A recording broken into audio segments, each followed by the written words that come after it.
काम लेने वाला तो कोई होना चाहिए। मेरा घर तब ठीक होगा जब मैं घर का जिम्मेदार घर की तरफ तवज्जो दूं। बिल्कुल। आप टीचर से क्या तवक्का रखेंगे जब तक कि उसको पूछने वाला कोई ना। और 71 में मेरी ड्यूटी गुरेज में थी, वहाँ हायर सेकेंडरी है, तो वहां पर मैं 1 साल पहले वहां गया तो वही बिल्डिंग थी जो मैंने 1971 में देखी। और उस वक्त जो हमारे साथ एक उस्ताद थे, उनके भाई ठेकेदार हुआ करते थे, उसने मुझसे कहा कि इसे जो लकड़ी लगाई गई है यही हमने हासिल की है, लेकिन हमने कागजों में दिखाया कि हमने दोआबगाह से लाई है, क्योंकि दोआबगाह उन दिनों लकड़ी की तिजारती मंडी हुआ करती थी।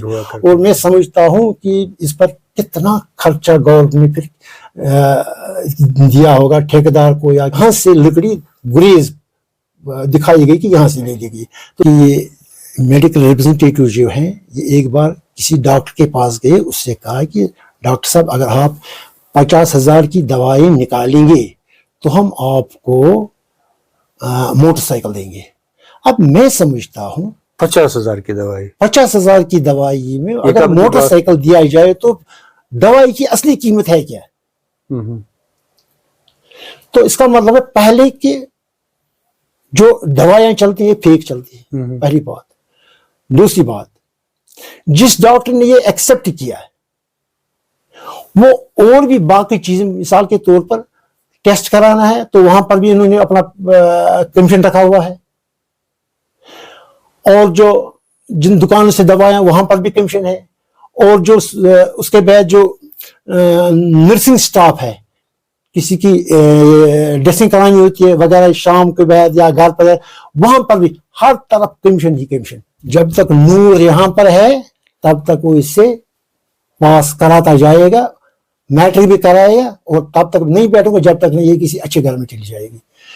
तो मेरी सारी काया पलट गई। मैंने कहा मैं तो उसको क्लास में किताब पढ़ाता हूँ, मेरा विजन उतना ही है, लेकिन इस आदमी का विजन देखो, ये एक गिरे हुए शख्स को उठा, जिसको माँ बाप भी नहीं उठा सकता है, जिसको या तो अल्लाह ताला उठा सकता है या अब ये नूर उठाने आया है। नाजरीन अस्सलाम वालेकुम। आज के इस मुलाकात के प्रोग्राम में जनाब गुलाम मोहम्मद खोरू साहिब शामिल है। खोरू साहब महकमा तालीम में 35 साल रहे हैं। इन्होंने महकमा तालीम में 35 साल खिदमत की है और बहैसियत एक सीनियर टीचर रिटायर हुए हैं 2006 में।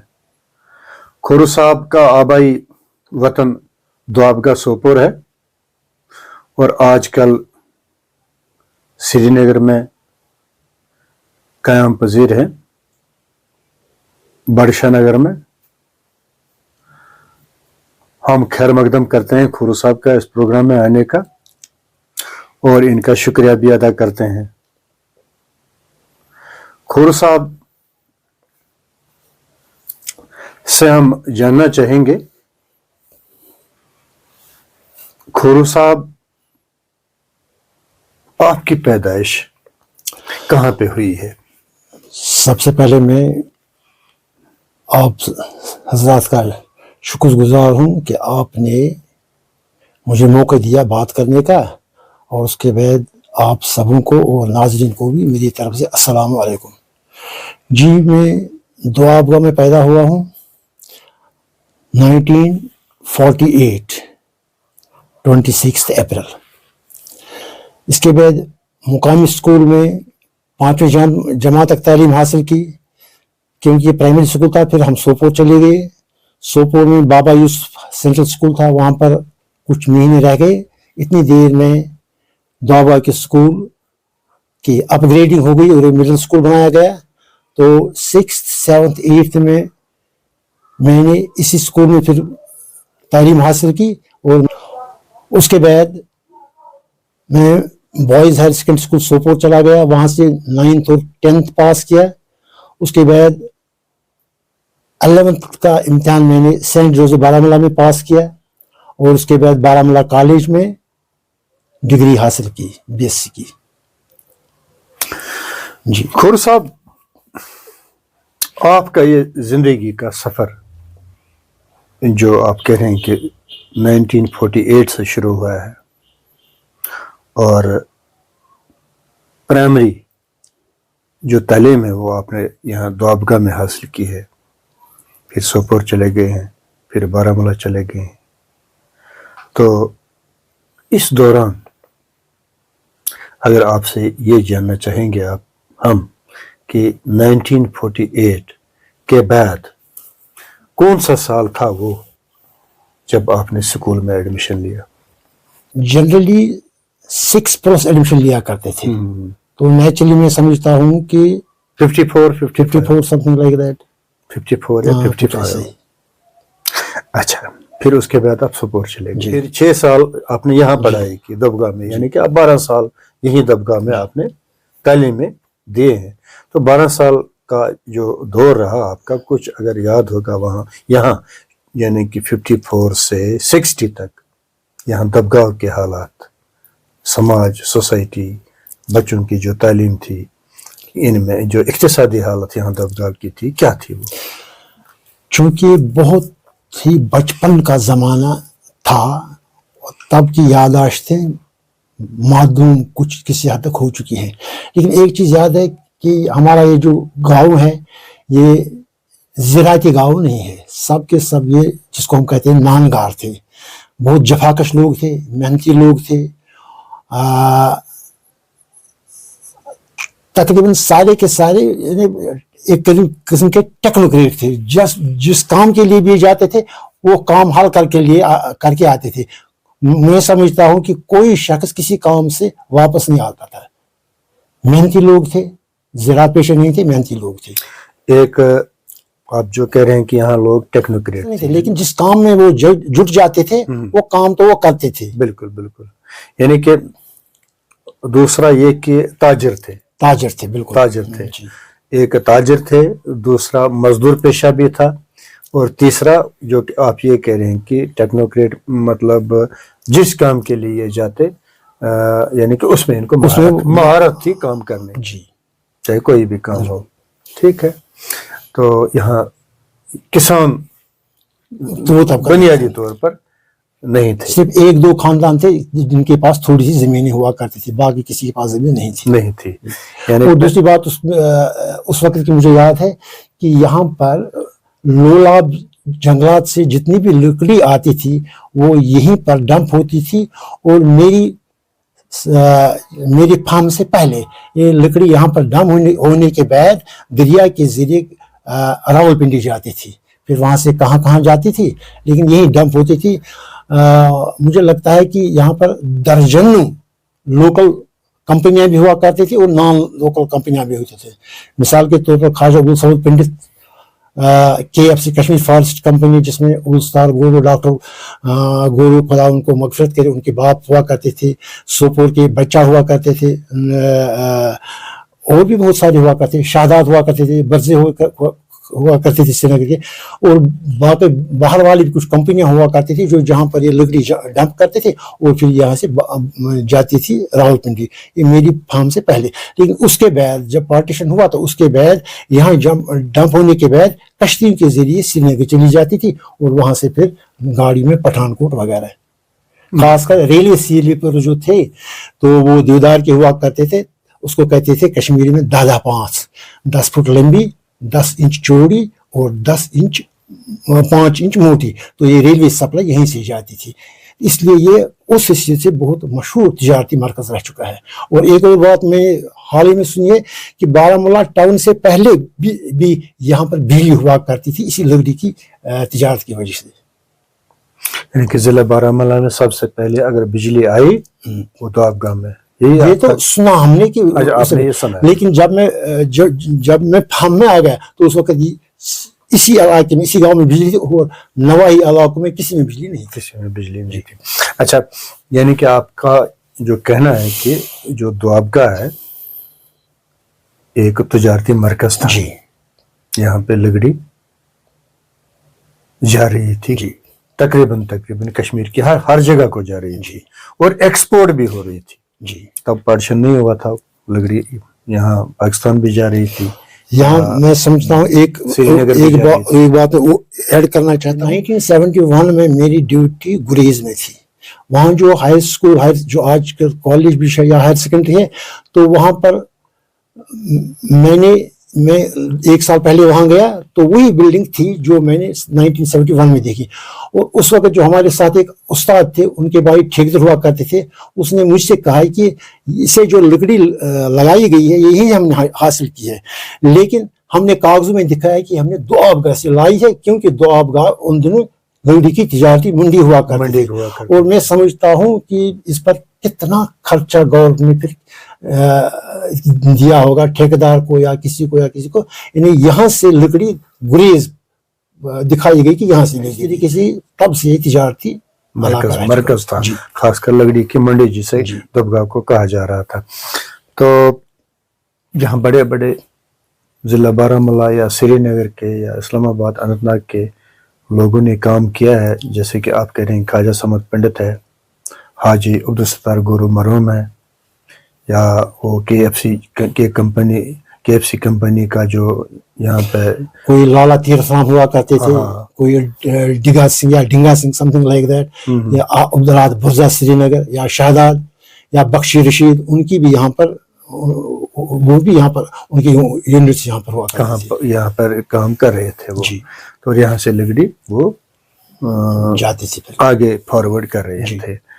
तो इस लिहाज से भी ये जो दबगाव का जो मकाम था तिजारत के लिहाज से या डिस्ट्रिक्ट बारामूला में जो इसका वो वैल्यू था या टेक्नोक्रेट के हिसाब से जो वैल्यू था वो बहुत बड़ा था। अच्छा, एक बात मुझे याद आ रही है, खोरो साहब, आपके वालिद साहब, उनका नाम क्या था?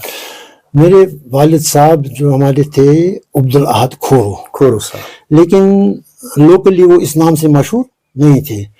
वो लोकली थे नंदकाक। अच्छा, नंदकाक उस नाम से मशहूर थे। अच्छा।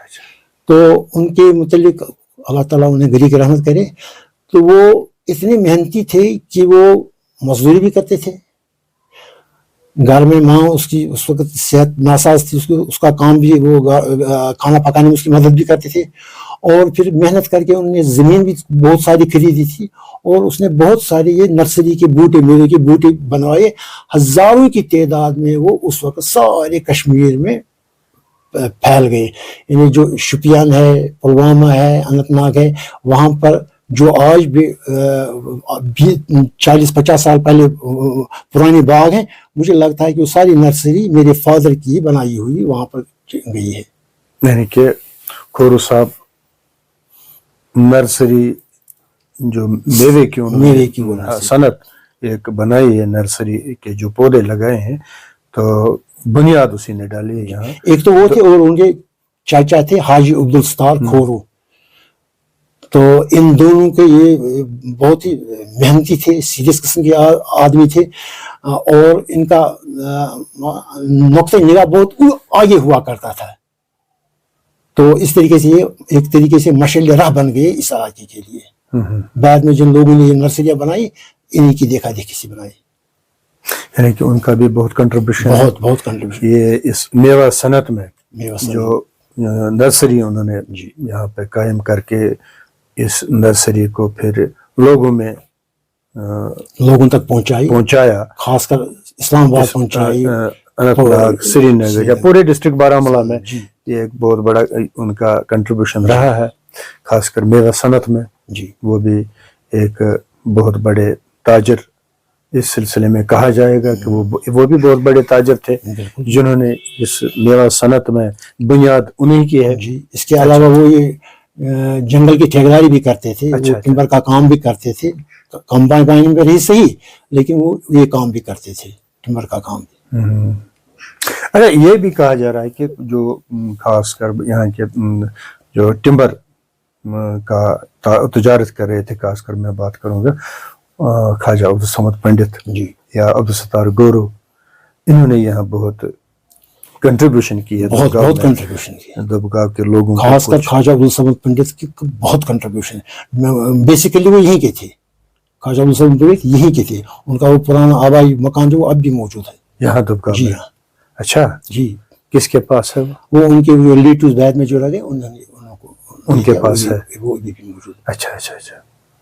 تو سب لوگ تقریباً مجھے یہ ہر جگہ سے کہہ رہے ہیں کہ خواجہ صاحب جو سمت پنڈت رہے ہیں انہوں نے درگاہ کی بہت تعمیر میں بہت ایک اہم رول ادا کیا ہے. میں کہتا ہوں کہ دوابگاہ کے لوگ سمجھتے تھے کہ ہمارے ماں باپ خواجہ عبدالصمد پنڈت ہیں. کسی قسم کا کوئی تکلیف ہوتی کچھ پریشان ہوتی تو ہم کشمیر میں کہتے تھے بگس سے کھوجس بھگوانے کھوجس. تو اتنا ان کا تھا, وہ ہمیں بہت لاڈ پیار سے پہلے, اور ہم بھی دوابگاہ کے لوگ بھی ان کے لیے جان دے سکتے تھے.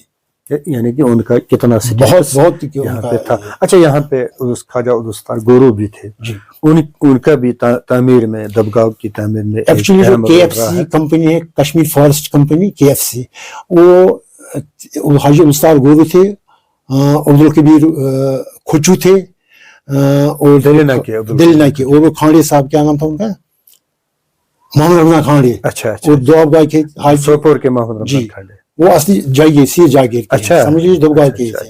اور تھے مرازی, حاجی عبدالخالق مرازی. یہ 4 آدمی تھے. تو ان کی کمپنی تھی کے ایف سی. تو عبدالستار گورو ان کی اس کمپنی کے ایک حصے دار تھے. ایک حصے دار یا چیئرمین تھے کیا تو مجھے پتا نہیں, لیکن یہ 4 کی کمپنی تھی. 4 پارٹنر تھے, 4 حصہ دار تھے. تو ان کا کیا رول رہا یہاں دوابگاہ کی تعمیر ترقی میں یا سوسائٹی میں سماج میں کیا رول؟ چونکہ دوابگاہ کے لوگ جو تھے یہ لکڑی کے ساتھ کام کرتے تھے, اور آس پاس کے نوائی جتنے بھی گاؤں ہیں وہاں سے ہزاروں لوگ یہاں آتے تھے مزدوری کرنے کے لیے. اس لیے ان سبوں کا فارچولیٹلی سبوں کا ہاتھ ہے اس کی تعمیر ترقی میں اور نوائی گاؤں کے لوگوں کی اپ لفٹمنٹ میں. لیکن خواجہ عبدالصمد پنڈت کا زیادہ ہے تھا, کیونکہ ان کا چلن زیادہ تھا, اور ان کا ویژن بھی بہت بڑا ہے. میں سمجھتا ہوں ذاتی طور پر یہ وہ پہلے شخص ہیں جنہوں نے ایک بیٹے کے لیے ڈاؤن ٹاؤن میں وہ کیا بنایا تھا, وہ پیٹرول پمپ حسن موٹرس, اور سنیما بھی تھا, اور ادھر ٹمبر چرائی کے لیے ٹچ ووڈ بھی تھا ان کا, ٹچ ووڈ کے نام سے وہ چل رہا تھا. تو اس سے وہ ان کے چھوٹے بیٹے جو عبدالرشید ہیں ان کے لیے جام فیکٹری بنا. یہ نیا آئیڈیا تھا, ان میں اس قسم کا خیال کسی کے پاس نہیں تھا. مجھے لگتا ہے کہ گورنمنٹ کے پاس بھی نہیں تھا. تو اس طریقے سے وہ کیا فلور مل تو مجھے پتا نہیں ان کی متعلق, لیکن یہ چیزیں تھیں جو انہوں نے شروع کی ہیں. It was some thing new. یعنی کہ ترقی کی جو نئی راہیں انہوں نے کھولی تھی یہاں پہ, وہ ان کا ذہن کافی ترقی یافتہ تھا. بالکل. تو یہ خواجہ عبدالصمد پنڈت کا جو رول رہا ہے, اور ان کا یہ بھی ہے کہ جہاں جہاں بھی ان کا کام کرتا تھا, کپوارہ میں, لولاب میں, دوابگاہ میں, جہاں کہیں بھی کوئی پوشیدہ شخص ہوتا تھا تو وہ غریب آدمی سمجھتا تھا کہ میں خواجہ صاحب کے پاس جاؤں گا تو میری مدد ہو جائے گی. یا کسی کا بیٹا بیٹی ہوتی تھی جن کے رشتے کا معاملہ ہوتا تھا غربت کی وجہ سے, تو ایسے ہوتا تھا کہ شاید خواجہ صاحب دائیں ہاتھ اگر دیتے بائیں ہاتھ کو بھی پتہ نہیں ہوتی تھی. تو بعد میں ان کے بعد یہ باتیں جب عیان ہو گئی تو آج ہمیں لگتا ہے پتہ ہے کہ وہ کتنے مہان تھے, کتنے گریٹ تھے. اچھا, یہاں گورو فیملی بھی ہوا کرتی تھی, یہاں ہے ابھی بھی ہے نا. بالکل ہے. ڈاکٹر گورو صاحب مرحوم تھے یہاں, یا عبدالرحیم صاحب ہے جو آج بھی یہاں قیام پذیر ہے, اور ان کا جو یہاں کنٹریبیوشن ہے آپ کچھ بتا سکتے ہیں؟ جو ڈاکٹر صاحب تھے میں سمجھتا ہوں کہ وہ صرف ایسٹ ہمارے لیے نہیں تھے نہ کشمیر کے, میں وہ ایک انٹرنیشنل ایسٹ تھے. تو ان کا کھونا میں سمجھتا ہوں کہ دنیا نے ایک بہت ہی قیمتی چیز کھو ڈالی. ایسے لوگ بار بار نہیں آتے ہیں. ان مشہوری تھی کہ ڈاکٹر گورو ڈاکٹر کھورو گورو جوڑی. ان کا اپنے فیلڈ میں بہت دوابگاہ کی کیا بات ہم کیا کریں, اس سارے علاقے میں, اس سارے کشمیر میں ان کا چلتا تھا, سکہ چلتا تھا کہ ہر ایک کی وہ مدد کرتے تھے, ہر ایک کو حوصلہ بخشتے تھے. جہاں کہیں ان کی ضرورت ہوتی, ان کی مدد کی ضرورت تھی تو لوگ بڑے شوق سے ان کے پاس جاتے تھے, یہ آرزو لے کر کہ ضرور وہاں جائیں گے تو ہم मुरादें लेकर ही वापस लौट सकते हैं। तो गोरू साहब, डॉक्टर गोरू साहब के मुतालिक कहा जा रहा था वो दवाबगाह में फ्री प्रैक्टिस कर रहे थे। संडे संडे को फ्री करते थे। वो उन्होंने अपनी वालिदा से कहा था कि आपके नाम, आपने मुझे पाला, आपके नाम पर मैं यहाँ पर संडे को फ्री देखा करूँ एक दिन। इवन एक बार क्या हुआ कि मेरे फादर की कुछ तकलीफ थी, तो मैं फादर के साथ चला गया उसके पास। तो उसने कहा कि भाई इसको आप सोलर लाए 2-3 दिन के बाद। जब हम सोलर चले गए तो वहाँ पर वो टिकट विकट कुछ बनाई, तो उनको पेश की। आधे घंटे तक इसका कुछ जवाब नहीं था। वहाँ जो पिया था, मैं उसे बार बार कहता था डॉक्टर साहब से कहिए कि हम आपके हमसाया हैं, तो वो कहता होगा होगा होगा। तो मुझे अपनी तरीके से कुछ फील हो रहा था कि यहाँ कुछ देर के बाद, उसके बाद फिर और 10 मिनट हो गए तो कोई आदमी आया टिकट लेकर। उसने कहा ये खोलो कौन है? मैंने कहा मैं, आजा मेरे साथ। तो ये सारा काम उसने किया था जो आपने करना था, जो एक तो मैंने करना, और जो अगर मैं करता तो मैं शायद कर ना पाता। एक दिन लग जाता है। इस किस्म का डॉक्टर उसने खुद कराया। तो पहली बात। दूसरी बात, जब फादर को कुछ ट्रीटमेंट किया गया तो उन्होंने कहा कि आपको घुटने का ऑपरेशन कराना है, लेकिन यहाँ पर हमें बेड नहीं है, इसलिए आप 20 दिन के बाद आइए। 20 दिन के बाद फिर गए तो फिर नहीं, 20 दिन के बाद फिर गए तो फिर नहीं।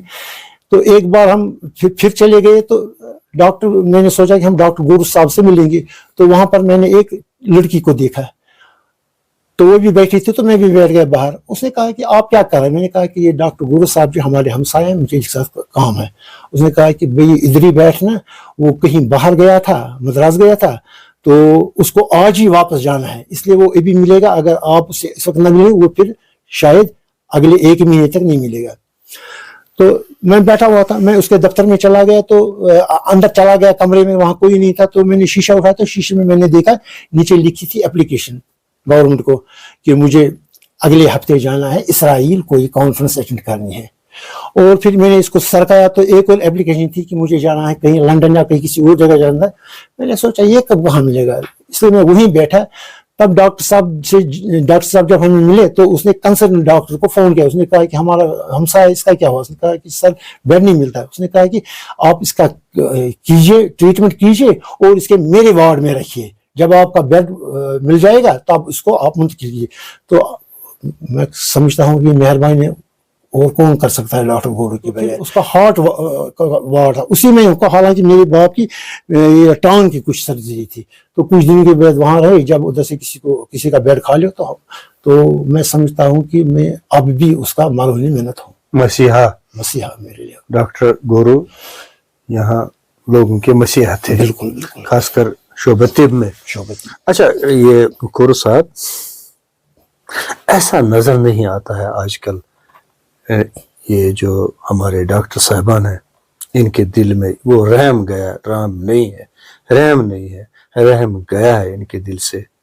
आज ये समझता है अपने आप को ये मैं पैसे कमाने की मशीन हूँ, और वो मुझे ऐसा लग रहा है कि कभी कभी ऐसा लग रहा है कि ये डॉक्टर नहीं है, ये दलाल है।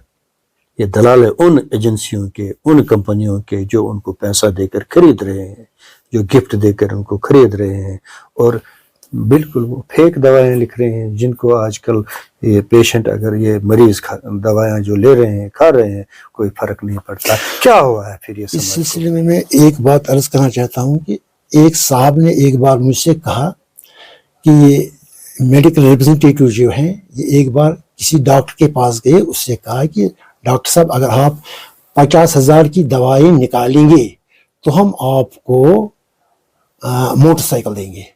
अब मैं समझता हूँ 50,000 की दवाई, 50,000 की दवाई में अगर मोटरसाइकिल दिया जाए तो दवाई की असली कीमत है क्या?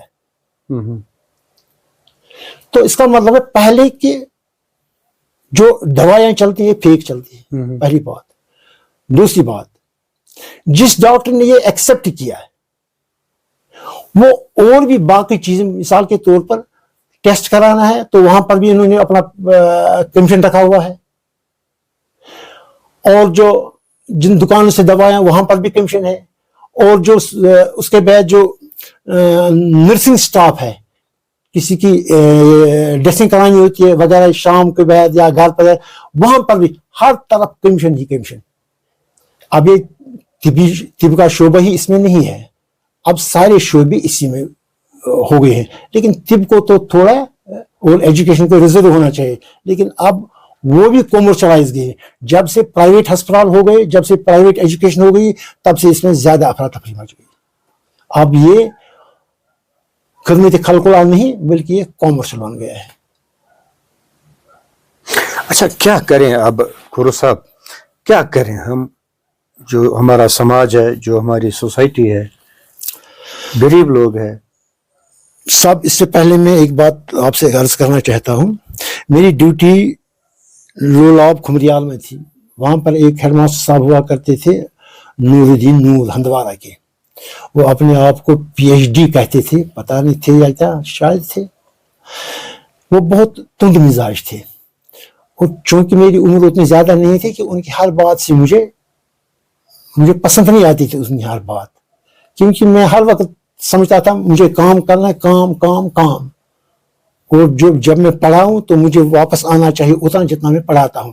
واپس نہ آئی بچے کی طرف سے تو مجھے غصہ آتا تھا. لیکن نور صاحب ایک ڈفرینٹ ٹائپ کے آدمی تھے. وہ عمر بھر میں نے اس ٹائپ کا کوئی آدمی نہیں دیکھا, اللہ تعالیٰ انہیں گری کی رحمت کرے. وہ جب سویرے اسمبلی لگتی تھی تو وہ بچوں سے کہتے تھے تھوڑا سا معذرت کے ساتھ کشمیری میں, وہ کہتا تھا میں نے علال خانو تلیو ات. وہ ہاتھ اٹھاتے تھے, پتہ ہائی تمن مالن ماجن کا ستمبر پہ یہندین بچن خرچ کلس. مجھے یہ بھی اچھا نہیں لگتا تھا. پھر آہستہ آہستہ جب میں نے دیکھا تو اس نے اسکول میں تولیہ رکھی تھی, صابن رکھی تھی, اور خوش قسمتی سے وہاں ایک جھرنا تھا. وہ بچے کو ساتھ لیتا جس کی گنجا پن ہوتا تھا بچے کو, وہ پیان کو لاتا تھا, اس کو دو ڈالتا تھا. اور ایسے کتنے ہی بچے تھے جن وہ گنجا پن ختم ہو گیا. یہ میں آج سوچتا ہوں وہ کتنا گریٹ آدمی تھا. دوسری بات ہے, ایک بار ایگزام چل رہا تھا تو ایک لڑکی تھی, تو لڑکی 6th میں پڑھتی تھی. میں نے اس کے گتے پر دیکھا سائنس کے 5 سوالات, کوشچن بھی لکھا, آنسر بھی تھا. خوش قسمتی سے وہ پیپر میں نہیں نکالا تھا. اب جو انچارج ایگزامینیشن تھے بڑے اچھے استاد تھے, میں نے ان سے کہا کہ یہ پیپر میں نے نکالا ہے کوشچن, تو اس نے ٹال دیا, کھولو سب سے خبر کیا پریشانی بے سب تھے. پھر آدھے گھنٹے کے بعد لیکن میں غصے سے بہت جل رہا تھا. جب اس سے راؤنڈ کر رہا تھا وہاں سے, تو میں نے دیکھا کہ وہ کچھ نہیں لکھ پا رہی تھی. پھر آدھے گھنٹے کے بعد نذیر صاحب نے مجھے کہا, جو انچارج ایگزامینیشن کیا کھور صاحب لیکھان کی ہے, لڑکی کا نام سارا تھا, سارا لیکھان کی. میں نے کہا نہیں کچھ نہیں, تو اچھے سے پھیکے تھے. اس کے بعد جب رزلٹ بن رہا تھا تو رزلٹ بنتے بنتے ہمارے ایک استاد تھے عبد الرحمان, بہت اچھے آدمی, بہت قابل آدمی تھے. تو اس نے لکھا یہ لڑکی بھی پاس, یہ لڑکی بھی پاس, سارا بھی پاس. سارا وہ لڑکی تھی جس نے سب سبجیکٹوں میں 0 لایا تھا. تو میں سمجھتا ہوں یا تو یہ لوگ پاگل ہیں یا تو میں پاگل ہوں. ہم پڑھاتے کیوں ہیں پھر جب 0 پر پاس کیا جائے؟ ہم بچوں کو پیٹتے کیوں ہیں؟ ہم انہیں کیوں کہتے ہیں روز سکول آ, وہ کوئی غریب ہوتا وہ مزدوری بھی کر سکتا تھا. تو میں نے غصہ کیا تو عبد الرحمان صاحب نے کچھ نہیں کہا تھا, اس نے ان کو وہی لگا. تھوڑی دیر کے بعد وہ اٹھا, میں سمجھا کہ وہ شاید ریلیکس کرنے گیا ہوگا. وہ چلا گیا تھا ہیڈ ماسٹر کے, اس نے کہا کہ کھورو صاحب ہیں کچھ غصہ کر رہے ہیں وہاں پر. تو اس نے کہا کوئی بات نہیں, کوئی لڑکیوں کا نام وہیں رکھو, باقی بناؤ تم رزلٹ. پھر آدھے گھنٹے کے بعد ہیڈ ماسٹر صاحب نے مجھے بلاوا بھیجا, پیان بھیجا. کہاں کھورو صاحب کہاں پہنچ گیا, رزلٹ بن رہا ہے؟ میں نے کہا سر کیا بن رہا ہے, موکری ہو رہی ہے. تو اس نے تنز کیا کہ یہ ماسٹر ایسے ہی پتہ نہیں کیا کرتے ہیں, پڑھاتے نہیں ہیں, وہ کرتے ہیں, یہ کرتے ہیں. تو پھر اس نے مجھے ایک طریقے سے مجھے سارا اگلوایا. اس کے بعد کہا اس سارا کو آپ اچھی طرح جانتے. میں نے ہاں سارا تمہیں پتہ ہے کہ اس کی ایک آنکھ کی بینائی نہیں ہے؟ میں نے کہا یہ سر جی سر. وہ کہا کہ وہ تھوڑا سا ٹیڑھا چلتے ہیں. آپ کو لگتا ہے کہ یہ کسی گھر میں پھر ایڈجسٹ ہو جائے گی, اس کو کہیں شوہر ملے گا؟ तो मुझे लड़कियों मैंने कभी ऐसा सोचा नहीं, सर मुझे नहीं लगता। उसने कहा ऐसे जब तक नूर यहाँ पर है तब तक वो इससे पास कराता जाएगा, मैट्रिक भी कराएगा, और तब तक नहीं बैठूंगा जब तक नहीं ये किसी अच्छे घर में चली जाएगी। तो मेरी सारी काया पलट गई। मैंने कहा मैं तो क्लास में किताब पढ़ाता हूँ, मेरा विजन उतना ही है, लेकिन इस आदमी का विजन देखो, ये एक गिरे हुए शख्स को उठा जिसको माँ बाप भी नहीं उठा सकता है, जिसको या तो अल्लाह ताला उठा सकता है या अब ये नूर उठाने आया है। तो फिर मैं खामोश हो गया, सब पास हो गए तो ठीक हो गया। उसके बाद जब मेरी ट्रांसफर हो गई तो 5-6 साल के बाद मुझे ख्याल आया कि सारा का क्या हुआ होगा। तो मैं एक बार चला गया वहां पर, तो मैंने मालूम किया सारा के मुतालिक। तो हैरान ये हुई कि वो किसी अच्छे घर में बिया ही गई, क्योंकि उसने मैट्रिक पास किया। खुमरिया लोलाब की बात करता हूं। तो ऐसे उस्ताद हुआ करते थे। आज उस्ताद कमर्शियल बन गया है, लाख रुपए आप डोनेशन देते हैं स्कूल में बच्चे को क्या कहते हैं प्री प्राइमरी में एडमिशन के लिए, टीचर लेता है 10-12 हजार। अब यही टीचर फिर ट्यूशन करता है, तो हर जगह से पैसे कमाने की, इधर से महंगाई भी है, वो लोग भी मजबूर हैं। अब गवर्नमेंट ने एक ऐसा सिस्टम बना दिया है कि उसने हम लोगों को मजबूर किया है कि इस खिदमती खलकुला जो है इसको कन्वर्ट किया है कमर्शियल में। अब कौन मरे कौन बचे उनकी बला से। अभी लोग जाते हैं चाइना MBBS करने के लिए, कौन जाता है? जिसके पास पैसे हैं। बांग्लादेश जाता है, यूक्रेन जाता है, रूस जाता है, कौन जाता है? जिसके पास पैसे हैं। जो काबिल है, जिसके पास पैसे नहीं है वो बेचारा सड़ रहा है। और उसके आवाम का माँ बाप सरकार होता है। जब सरकार ने तवज्जो नहीं दी तो आप डॉक्टरों से उस्तादों से क्या तवक्को रखेंगे? जी खोरो साहब,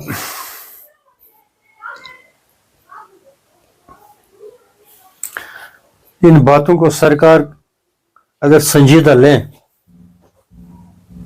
या जिम्मेदारी से निभाएं, या सरकार रेस्पॉन्सिबल जिसे हम कहें, एक रेस्पॉन्सिबिलिटी की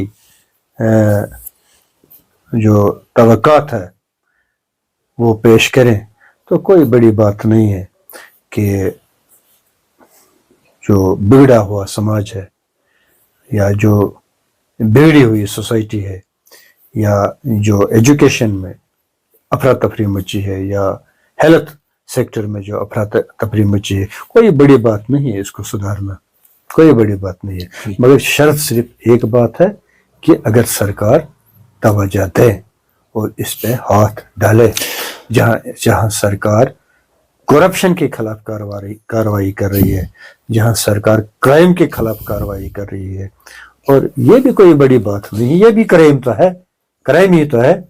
सर मैं इसमें थोड़ी सी गुजारिश करना चाहता हूं कि समाज आप नहीं बदल सकते हैं, हुकूमत आप नहीं बदल सकते हैं, फिर क्या बदलना है? सबसे पहले अपने आप को बदलना है।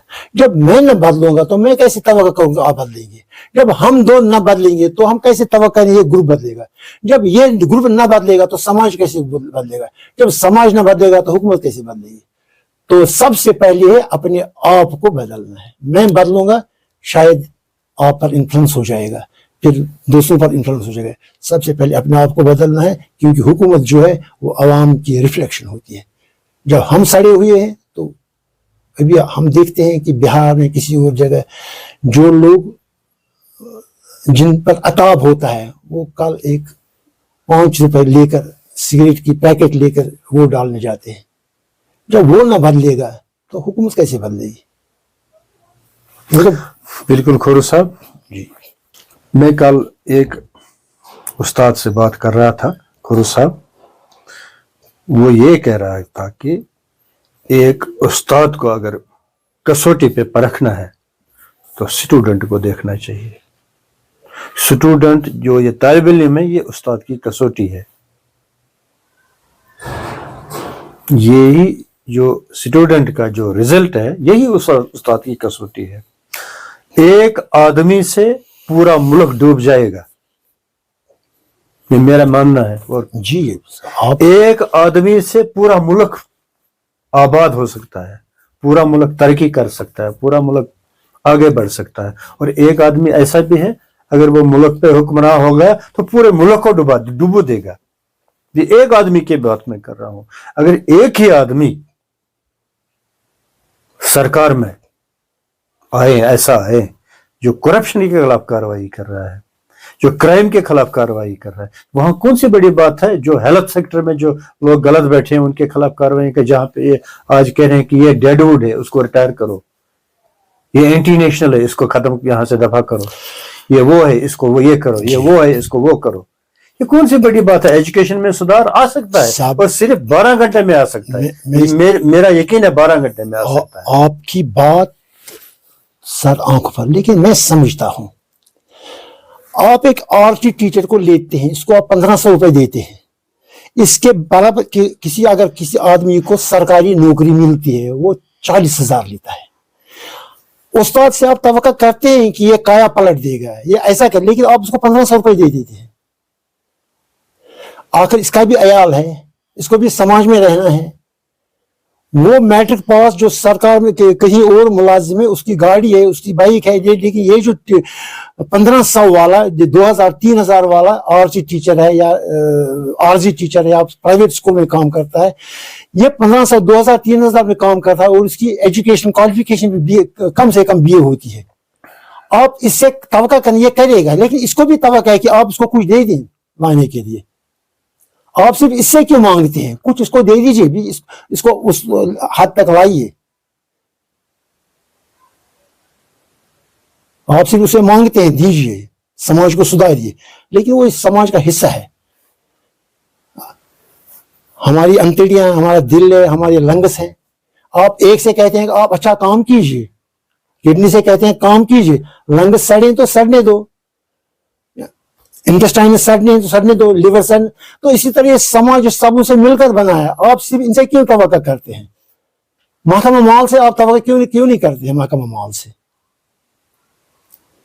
جو ہمارے DC صاحب ہیں, جو ہمارے تحصیلدار صاحب ہیں, جو فلڈ کنٹرول لاسٹ 2014 میں ادھر آیا, سیلاب آیا, اس کے بعد یہ کہا گیا ہے کہ اب سیلاب کے لیے بہت کچھ کیا جائے گا, وہ کیا جائے گا, لیکن میں سمجھتا ہوں کچھ نہیں ہوا. اسی 1000 کروڑ یا کیا تھا, وہ نالیاں ابھی بھی وہی ہیں, ان کی کھدائی نہیں ہوئی, ان کی صفائی نہیں ہوئی, اس کے بعد خرابی ہوئی, اچھائی نہیں ہوئی. صرف استاد سے کہیں کہ آپ سمجھ بدل ڈالو, سماج بدل ڈالو, تو اس کے بعد جو لوگ ہیں ان سے آپ یا تو نہیں کہتے ہیں یا تو وہ اپنی منمانی کریں, اپنی مستی کریں. تو اس طریقے سے میں سمجھتا ہوں کہ یہ ایک ساؤنڈ بات نہیں لگتی ہے کہ سماج میں 100 جز ہیں, ایک جز سے آپ کہیں گے کہ آپ کی غلطی کی وجہ سے سماج بگڑ گیا. ہر ایک کو چینج ہونا, ہر ایک کو چینج ہونا, ہر ایک کو چینج ہونا. کھور صاحب بالکل آپ ٹھیک کہہ رہے ہیں, سماج کو چینج ہونا ہے. میں سرکار کی بات کر رہا تھا. سرکار ایک ذمہ دار ہوتی ہے. اگر ملک میں تباہی آئے تو سرکار ذمہ دار ہے, اگر ملک میں بجائی آئے تو سرکار ذمہ دار ہے. یہ پورا سارا کریڈٹ تو سرکار کو ہی جاتا ہے. اگر سرکار میں ایک سربراہ ہوتا ہے, اگر وہ اچھا ہے تو ملک کی کایا پلٹ سکتی ہے. جیسے کہ آپ اندازہ نہیں ہوگا آپ کو, اٹلی کی بات کریں, انگلینڈ کی بات کریں, امریکہ کی بات کریں, آسٹریلیا کی بات کریں, اسرائیل کی بات کریں, وہ آگے کا کیسے نکل گئے؟ وہ آگے کیونکہ ان کے جو سربراہ آئے, ایک ہی تو آیا تھا, اور جو سربراہ آ گیا تھا انہوں نے ہی ملک کو آگے لے کر ایک بحثیت لیڈر آگے چلا کر, اور آج دکھایا ہم کو کہ وہ سب سے آگے لیڈ کر رہے ہیں. میں پالیٹکس میں کی بات نہیں چاہتا تھا کہ اس کے متعلق کوئی بات, لیکن بات جو صحیح وہ کرنی ہے. بالکل مجھے یہ پتا ہے کہ میں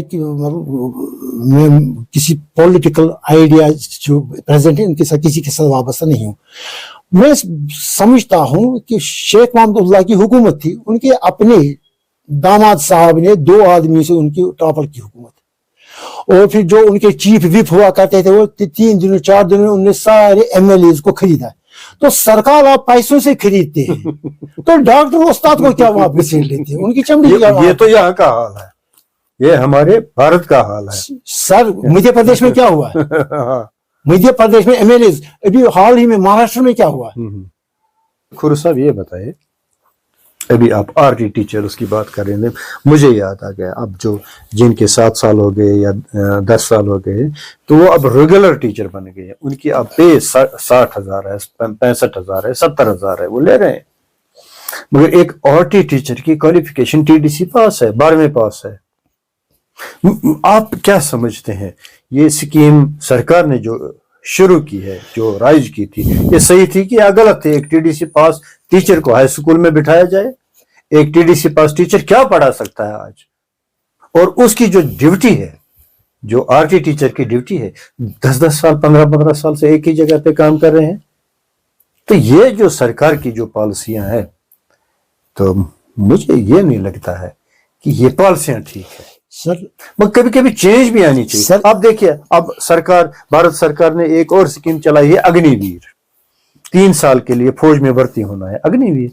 और हम लोग हैं इसमें फॉर्म भर रहे हैं, लाखों लोग आ रहे हैं उसमें फॉर्म भरते हैं, 3 साल के मजबूर है। नहीं, मजबूरी की बात नहीं है। जब एक आदमी को ये कहा जा रहा है कि भाई आपको 3 साल के लिए काम करना है, पूरा इसकी नोटिफिकेशन आई है, 3 साल के लिए काम करना है, आपकी तनख्वाह ये है, आपको काम ये है, तो ये तो पूरा मैं डिसाइड करके आया हूं ना, मुझे 3 साल के लिए जाना है। सर इसके मतलब मैं डिसाइड करके आया ना, मुझे 3 साल के लिए जाना है। अब सरकार को इसमें क्या दोष है सरकार का? वह कम से कम सरकार तो 3 साल के लिए इसको रोजगार दे रहा है, रोजगार तो दे रहा है, फिर आगे देखिए वो क्या कर सकता है। अच्छा, यही तो मैं आरटी टीचर्स की बात यहाँ पे कर रहा हूँ, करूंगा सर। सबसे आरटी टीचर जो TDC पास है, आजकल के दौर में मैं वसूख से ये कहूंगा, मेरा चैलेंज है, वो नहीं पढ़ा सकते हैं, वो LKG भी नहीं पढ़ा सकते हैं। पढ़ा सकते हैं? नहीं पढ़ा सकते हैं। अब ये स्कीम फेल हुई है, 60,000 70,000 किस चीज को ले रहे हैं? सर मेरी गुजारिश सुन लीजिए, सबसे बेस्ट टीचर है माँ। 100% मुझे इत्तेफाक है इससे। माँ ग्रेजुएट नहीं है, माँ है। वो अमीर पहली तालीम बच्चे को अमीर घराने की नहीं है, वो माँ है। वो कारोबारी नहीं है, एजुकेटेड, वो माँ है। और सबसे पहले जो बच्चे की तरबियत होती है वो माँ की गोद से हो रही है। इसी तरह मैं समझता हूँ जो डिपार्टमेंट है, जो डिपार्टमेंट का हेड है, वो डिपार्टमेंट की माँ होती है।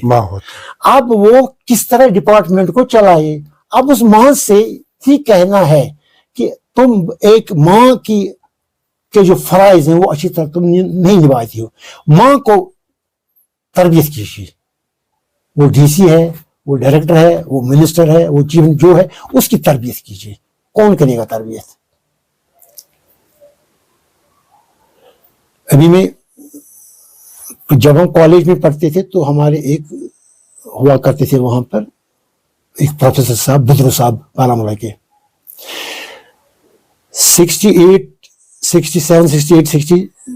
2 साल वो पढ़ाते थे।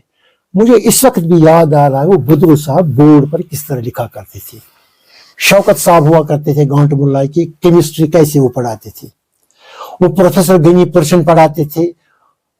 मैं तो परसेंट पढ़ा नहीं हूं, लेकिन मुझे अब इस वक्त भी उसके कपड़े भी तक याद हैं। वो उस्ताद हुआ करते थे। वो उस्ताद था वो जब उनके जो ऊपर अफसर होते थे उनसे काम लेते थे।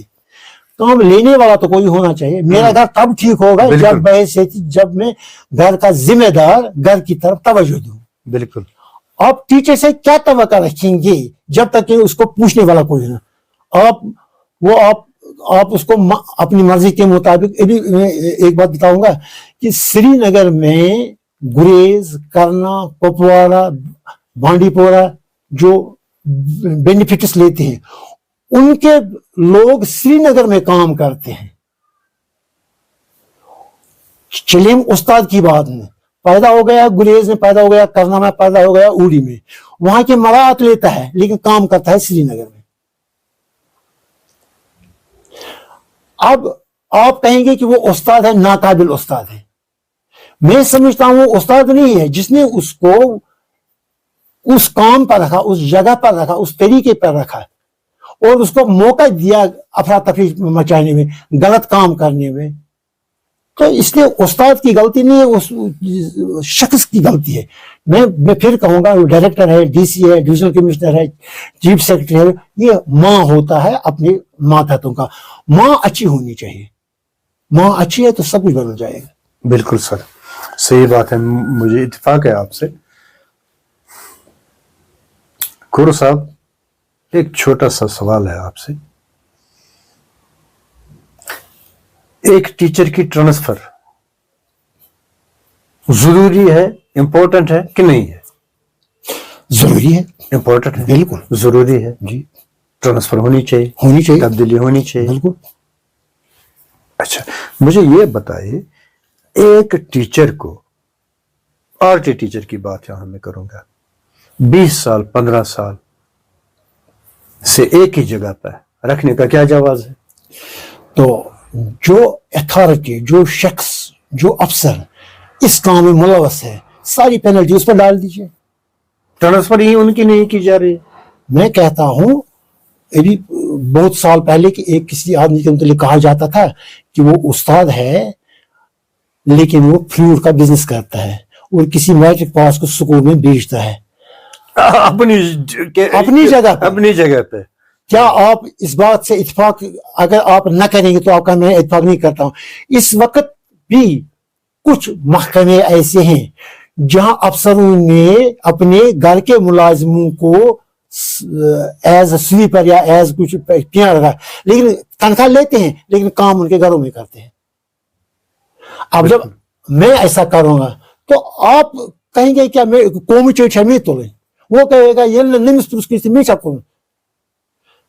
समाज को बदल डालना है, हर एक को बदल डालना, हर एक उसने वो मैं चला गूल, अगर 10 नफर वो था 10 मारा नहीं कि हर एक उसके लिए उठना है। और सबसे पहले मैं समझता हूं जो जिम्मेदार अफसर है, एक तो ये पेनल्टी उस पर डाल देनी चाहिए और दूसरा जो फर्द की माँ हकीकी माँ होती है, अगर मैंने कोई गलती की तो मेरी माँ को कसूरवार ठहराए, उसे पूछिए कि आपने बच्चे की तरबियत क्या की है। यानी कि खोरू साहब, यहाँ पे 2-3 बातें सामने आई है। एक ये कि एक उस्ताद की ट्रांसफर मस्ट है, लाजमी है, इसकी तब्दीली होनी चाहिए, नंबर 1। नंबर 2, इसकी क्वालिफिकेशन जो है वो मास्टर्स होनी चाहिए कि नहीं होनी चाहिए, नंबर 2। नंबर 3, जो आरटी टीचर्स है वो डीडीसी पास है, वो पढ़ा नहीं सकते हैं। वो आज जो डिजिटल एज है जो चल रही है, वो आजकल के बच्चे को नर्सरी क्लासेस में भी नहीं पढ़ा सकते हैं। आप इस बात को मानते हैं? बिल्कुल मानता हूं। अब जो सरकार की जो नीतियां हैं, जो गलतियां हैं, जो पॉलिसियां हैं, उनको 20-20 साल से 15-15 साल से एक ही जगह पर रखें, वो सियासी लीडर बन गए हैं। और इसकी जो जिम्मेदारी है वो जाडियो साहब के पास पर है, वो चीफ एजुकेशन ऑफिसर पर है, बिल्कुल, वो डायरेक्टर ऑफ एजुकेशन पर है, वो कमिश्नर ऑफ एजुकेशन पर है, वो सरकार पर है। अगर तबाही ला रही है तो सरकार ला रही है, सरकार ही जिम्मेदार है। अगर किसी जगह किसी जगह पे गोली चले, कोई मरे, तो सरकार को सरकार को एक पावर है उसकी तहकीकात करना। चली गोली तो क्यों चली, मरा कोई तो क्यों मरा, किसने मारा, कैसे मारा, वहां पर मर्डर केस चलेगा, मगर सरकार पूछने वाली है नहीं। अब वापस आएंगे हम, टाइम शायद मुझे लगता है काफी हुआ है। आपकी तालीम बीएससी बारामूला मैंने किया है, बारामूला कॉलेज में आपने बीएससी किया है, तो वो जो दौर था तालीम का दौर था, जो 54 के बाद जो आया है आपका, तकरीबन वो 20 साल रहा होगा जी, 70-75 तक आपका एजुकेशनल जो दौर रहा है, ये दौर आपको कैसा याद کریں آپ اس دور کو کس طرح سے یاد کیا جائے؟ میں سمجھتا ہوں بارہمولہ کالج میں جب ہم پڑھتے تھے تو وہاں پر جتنے بھی اساتذہ تھے میں سمجھتا ہوں کہ وہ عبادت کے لائق تھے.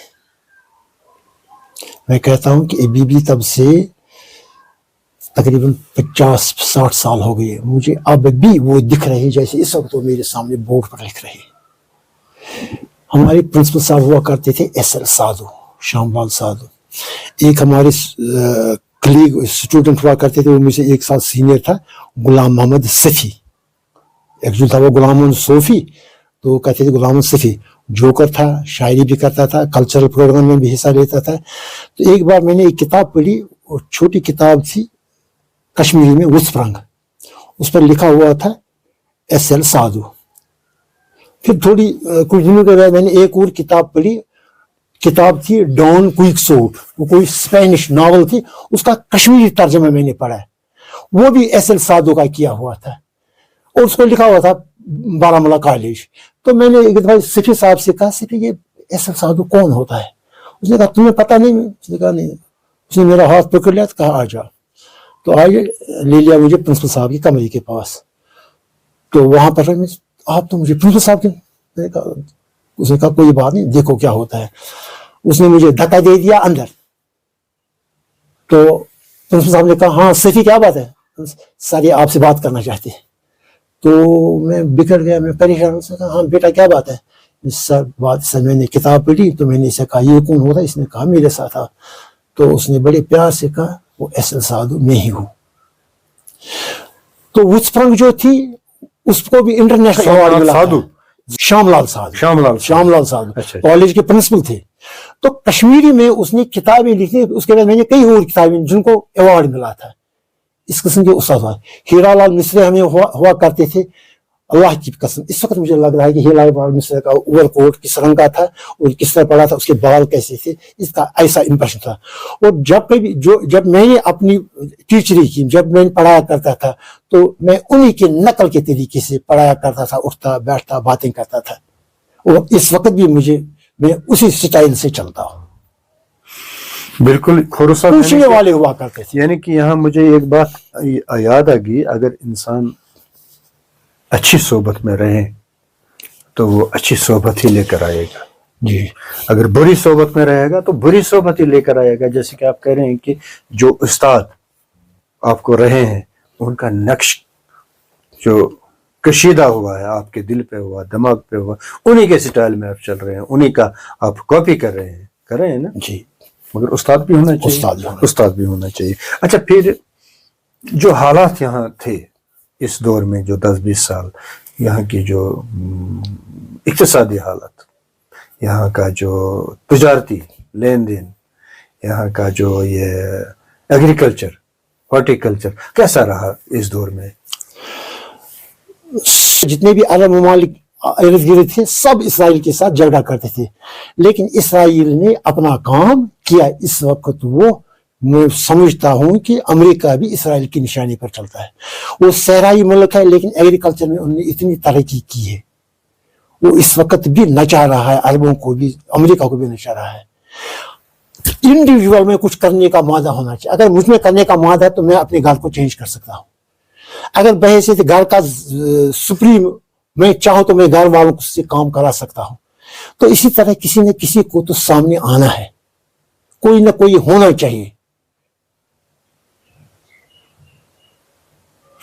جس ہر کسی بھی لیول پر, چاہے مزدور ہو چاہے افسر ہو, کسی نہ کسی کو صرف میں تنقید کروں اسے کام نہیں چلے. مجھے تو سامنے آنا چاہیے, مجھے تو کہنا چاہیے. اور مصیبتیں جو سامنے آئی ہیں خدا نہ خاصا سسپینڈ ہونا چاہیے.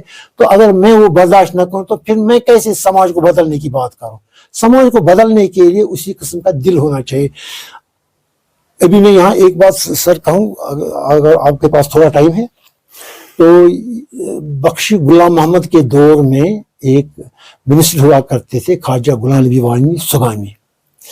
تو ادھر بانڈی پورہ کے سائڈ سے کوئی ایم ایل اے ہوا کرتے تھے, اور وہاں پر ایک اور تھے غلام قادر مسالہ. تو ایک بار وہ کوئی ایم ایل اے تھے, انہوں نے بخشی صاحب سے کہا, بخشی صاحب یہاں تو سبوں کی تنخواہیں بڑھائی جاتی ہیں, ہماری تنخواہ کیوں نہیں بڑھتی ہے؟ जबकि बढ़ाई जाती थी। तो बख्शी साहब ने कहा तुम्हें कितना मिलता है? उसने कहा मैं 5 रुपए लेता हूँ या कुछ ऐसे ही। उसने कहा अच्छा मैं मसाला साहब से कहूंगा वो आपकी तनख्वाह बढ़ाएगा। उनकी तनख्वाह बढ़ी हुई थी लेकिन एमएलए साहब को इतने ही रुपए दिए जाते थे। तो यही लोग हैं जो सियासत में आते हैं और फिर यही लोग हमारी ट्रांसफरें कराते हैं, यही लोग हमारे बिजली में अफरा तफरी उठाते हैं। कभी आप ज्यादा बातें करेंगे तो वो कहेंगे कि ये खंबा यहाँ ठीक है, इसको उधर ले जाओ, ये चोरी करते हैं। तो वहां से किसी न तरीके से ये अवाम को सताते हैं। तो अवाम को सामने आना, अवाम अगर न चेंज हो जाए तो अफसर कैसे चेंज हो जाए? अच्छा, फिर खुरू साहब आपका फिर रोजगार महकमा तालीम में शुरू हुआ। आपने 30-35 साल दिए हैं महकमा तालीम में, एक बहुत बड़ा तजुर्बा है। अगर यूं कहें आपने महकमा तालीम में जो 35 साल दिए हैं, एक सीनियर टीचर की हैसियत से आप महकमा तालीम के डिपार्टमेंट के आपने मास्टर्स किए हैं, यानी कि आप उसके डॉक्टर बने हैं, माहिर निकल के आए हैं वहां से, पूरा तजुर्बा है आपके पास। महकमा तालीम में क्या गुजरी है, क्या गुजर रही है, क्या गुजारने हैं। अगर आपसे कहा जाए कि अब इसको महकमा तालीम में सुधार लाएं तो किस तरह से लाया जाए?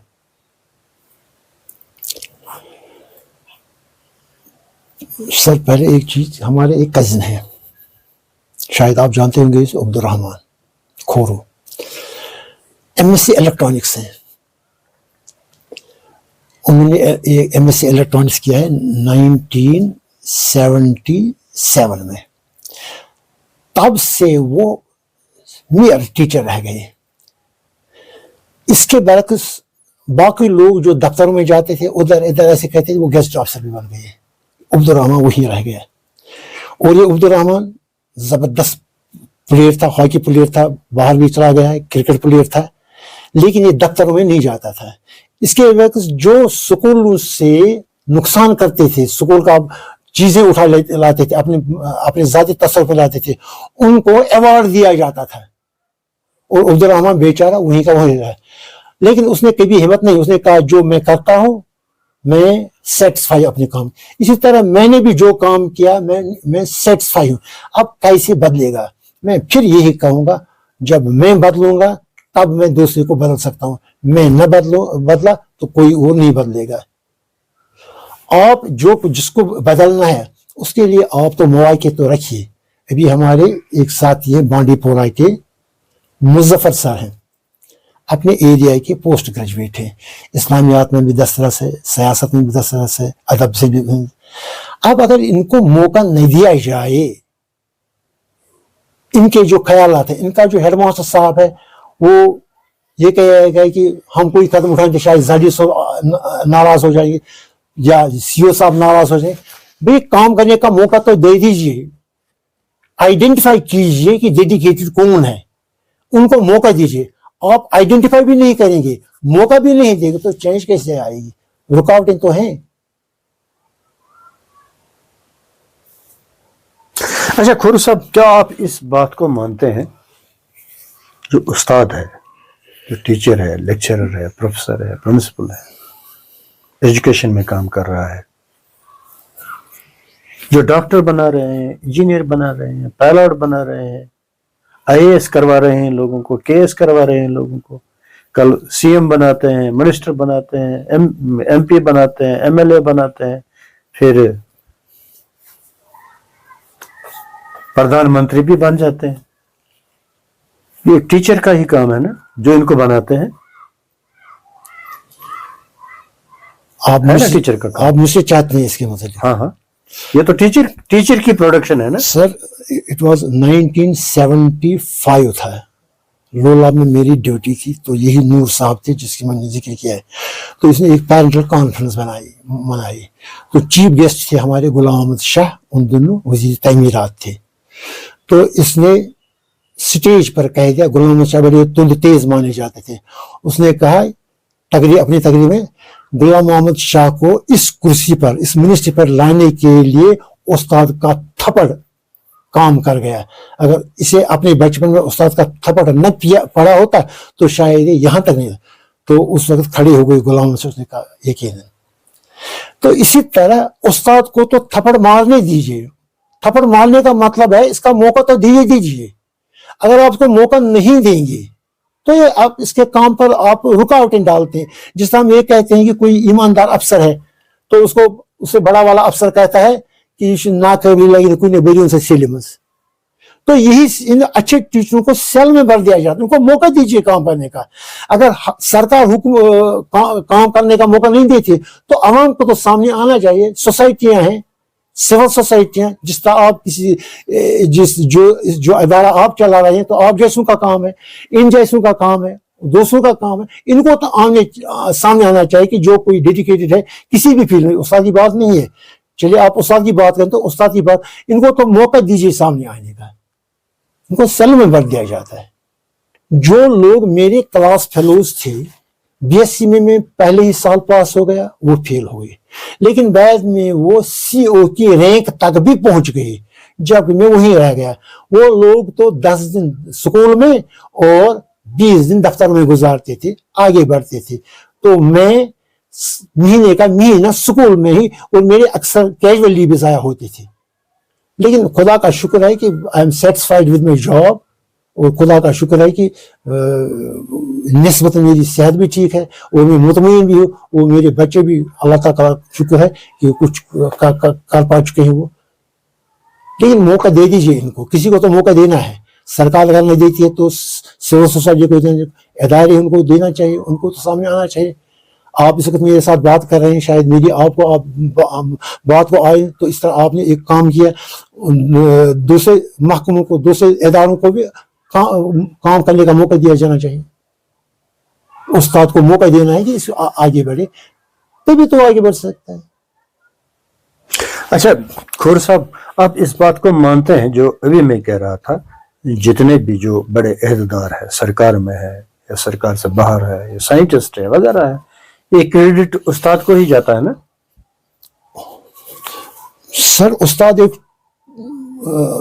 लगा बंदा टूल है, लगा बंदा टूल है।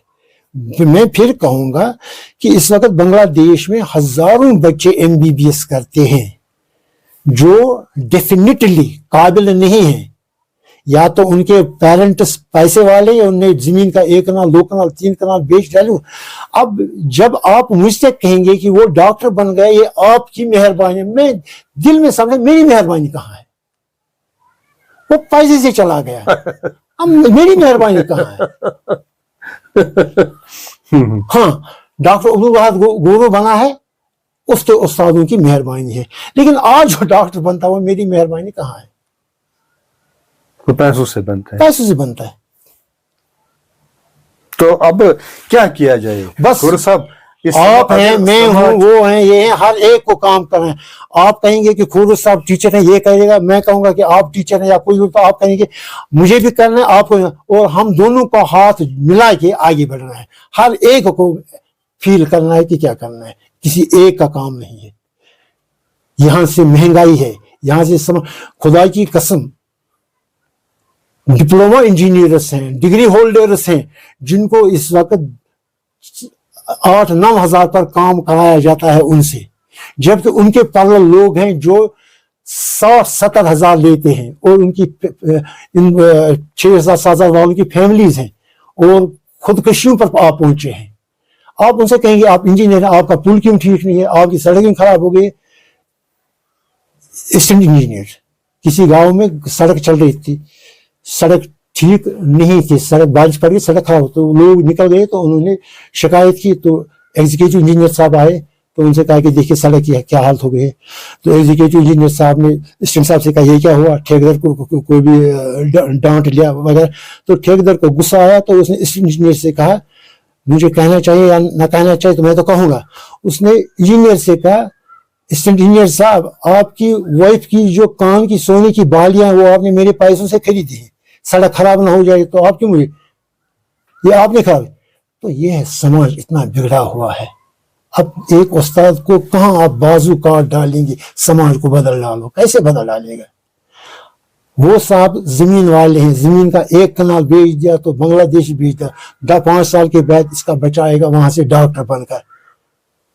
تو اگر وہ کتنا قابل بھی ہوگا, لیکن خدا کی قسم میں دل سے کہوں گا یہ استاد کا کمال نہیں, یہ پیسے کا کمال ہے.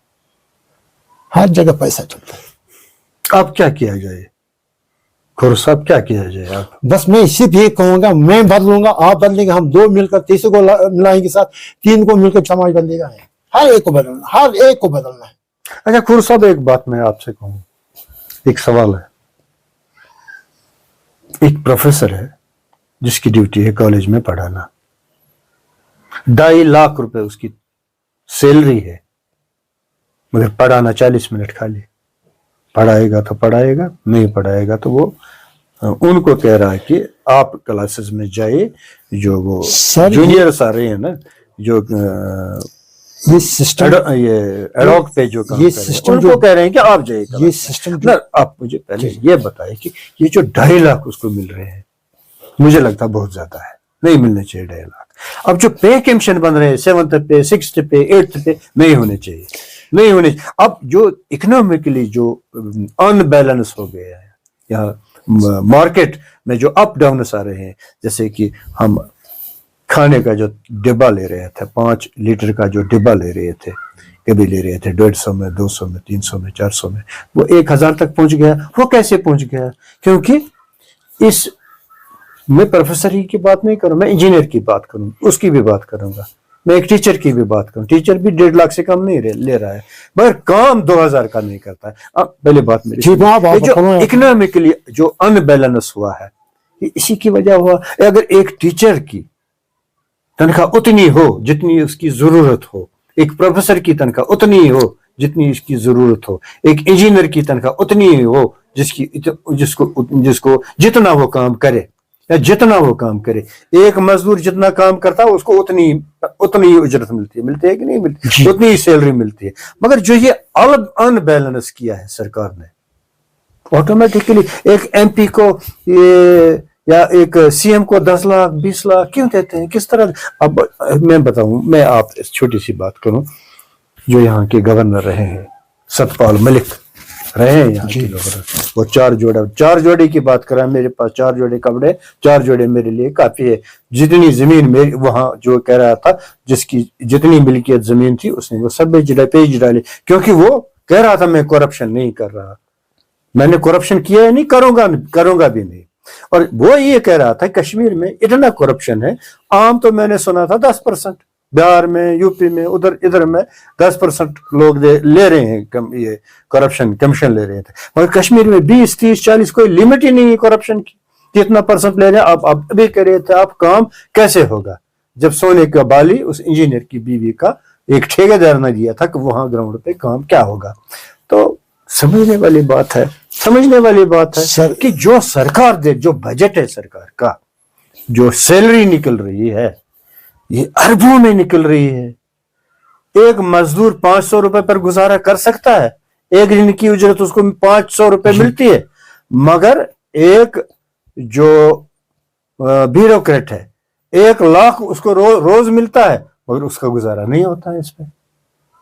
تو ہوگا کیا اس ملک کا, سماج کا کیا ہوگا, سوسائٹی کو کیا ہوگا, تو ملک آگے کیسے ترقی کر سکتا ہے؟ یہ چھوٹا سا سوال ہے میرا. سر میں نے پہلے بھی عرض کیا آپ سے, آپ آرٹی کو دیتے ہیں 2000 3000 یا 5000, آپ دن بھر کام کیجئے, اس کے ساتھ ہی دوسرا ہوتا ہے جو 60-70 ہزار لیتا ہے. ایک سائیکالوجی ہے, یہ 5000 والا میں سمجھتا ہوں, اگر میں افسر ہوں میں سمجھتا ہوں یہ 5000 والا جو ہے یہ 5000 کا ہی کام کرے گا, یہ اس سے زیادہ کام نہیں کرے گا. وہ 70,000 والا جو ہے وہ بھی یہی 5,000 کا کام کرے گا. بالکل. اب یہ ڈسپیرٹی کیسے, ایک استاد کے پاس ہے کیا ٹول, ایک آدمی کے پاس ہے کیا ٹول, وہ اس کو چیک کرے گا. آپ کیسے مجھے چیف منسٹر بنائیں گے, میں اس کو روک لوں گا. اس کو روکنا ہے, ہر ایک کو اٹھنا ہے, سیلاب بن کے ہر ایک کو اٹھنا ہے. انقلاب جس کو آپ کہیں گے انقلاب لانا ہے, آپ نہ لائیں گے تو پستے رہیے. ایک چٹکلا ہے کہ گدے سے کہا گیا کہ آپ کتنا بوجھ اٹھائیں, سنا ہے کہ آپ بہت برداشت رکھتے ہیں, آپ کتنا بوجھ اٹھائیں گے. تو گدے نے کہا ہاں مجھے برداشت ہے, جب میری پیر کے نیچے 6 اینٹیں ٹوٹ جائیں گی اتنا بوجھ میں, یعنی ہم لوگوں کو برداشت ہے, کتنا مارو گے, کتنا پیٹو گے, کتنا بوجھ ڈالو گے, کتنی بے انصافی ہے, یہ ہم برداشت کرنے کے تیار ہیں, اٹھنے کے لیے تیار نہیں ہے. میں ہوں, مجھے پتا ہے کہ مجھے مرنا ہے, اور میں اب آپ سے بات کروں تو شاید میں کبر سے بولوں گا حتیٰ مجھے مرنا موت موت انسان, لیکن یہ سطحی باتیں ہیں. البتہ اصولی بات کرتا ہوں, ہاں مر اصول کے یہ باتیں کرتا کچھ نہیں. کچھ تو کیجیے آپ میرے ساتھ, میں کہتا ہوں آپ میرے ساتھ مل لیجیے, مل کر چلیے ہم تیسرے کو ملائیں گے, چوتھے کو ملائیں گے, سختیاں آئیں گی, گھروں پر سختیاں آئیں گی, ڈنڈے برسائے جائیں گے, کچھ تو کرنا ہے. خور صاحب میں ایک چھوٹا سا سوال ہے, 3000 پر کوئی کام نہیں کر سکتا ہے, نہ اس کا گھر چل سکتا ہے. میں سمجھا اس کو نہیں کرنا چاہیے, کرنا بھی 3000 کھاؤ کام مت کرو, کرنا بھی نہیں چاہیے, نہیں کرنا چاہیے. اب لوگ کیوں جا رہے ہیں 3000 پر؟ سمجھنے والی بات ہے. ایک پنچ کی جو سیلری مل رہی ہے 1000 روپے, کیا نوٹیفیکیشن نہیں نکل رہی ہے اس کی سیلری 1000 روپے ہے؟ تو پھر کیوں جاتا ہے وہ 1000 روپے لینے؟ کیوں آتا ہے اس میں, وہ کیوں آتا ہے؟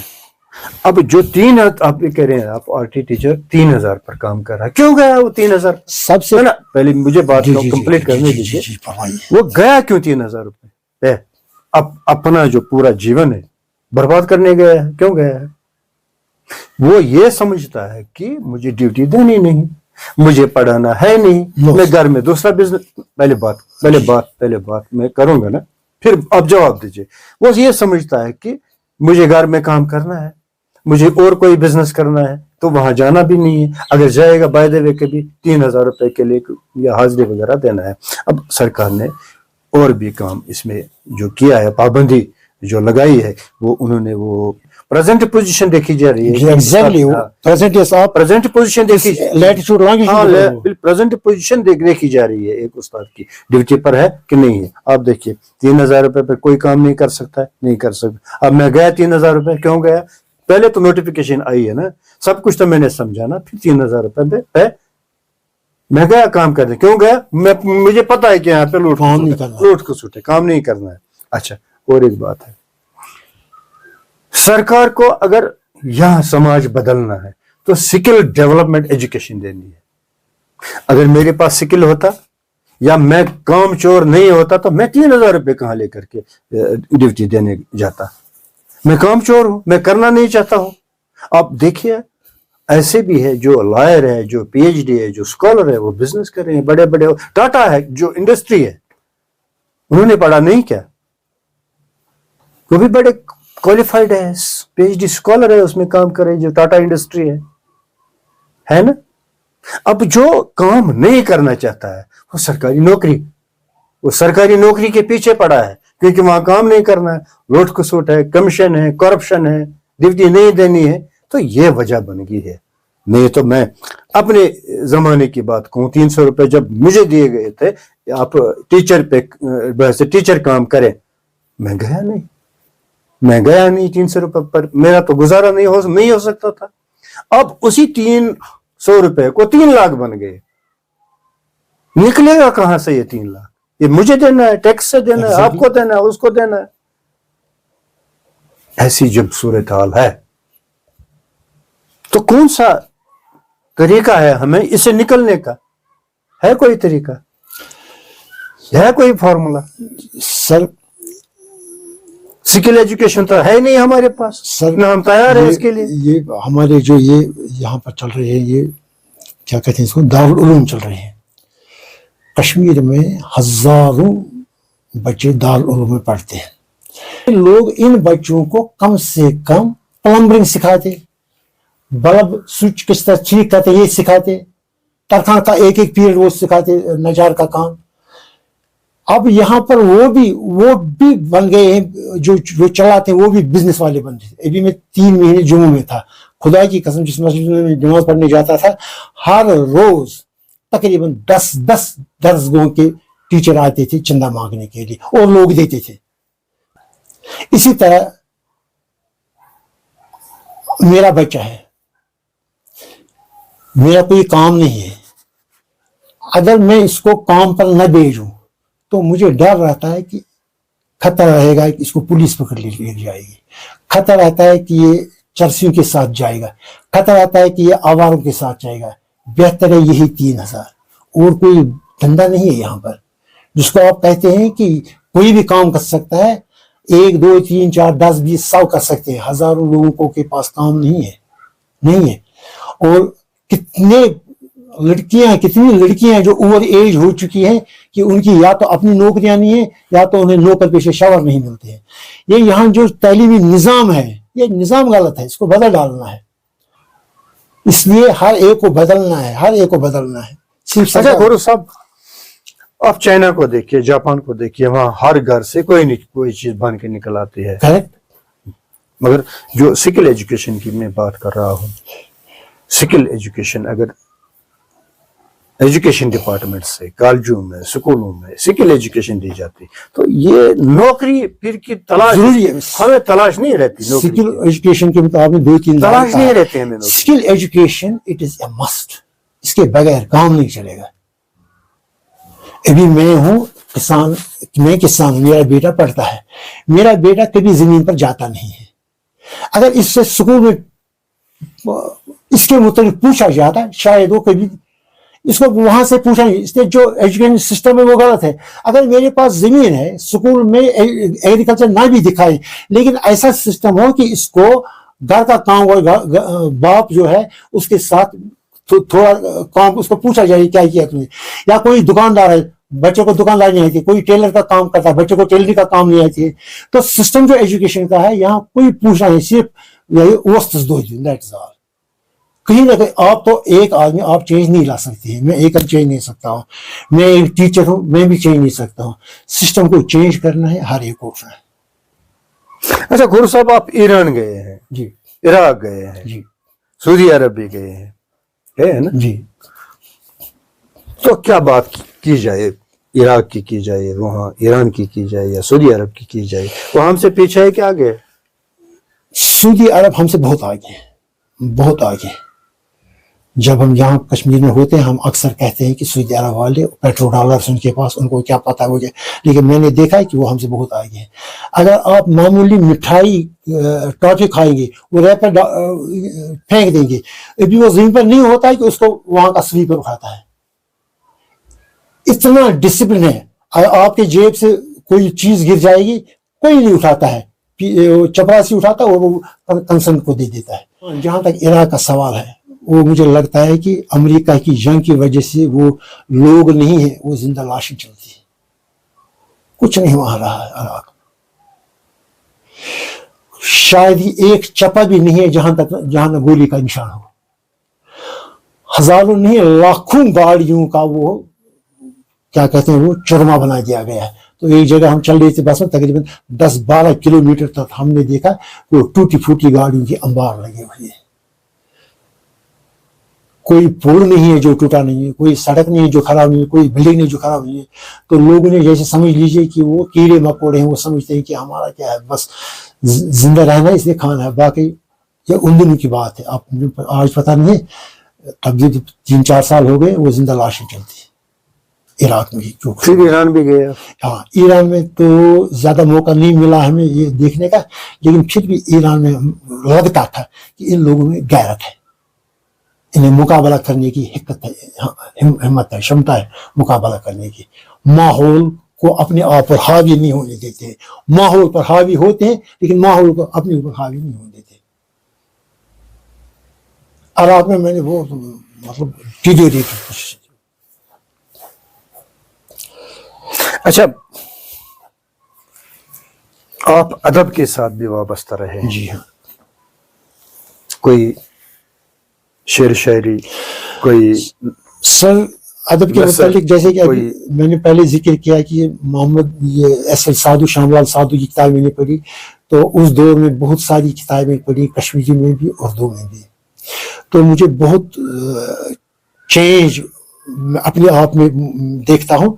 اس کی وجہ ہے پروفیسر محی الدین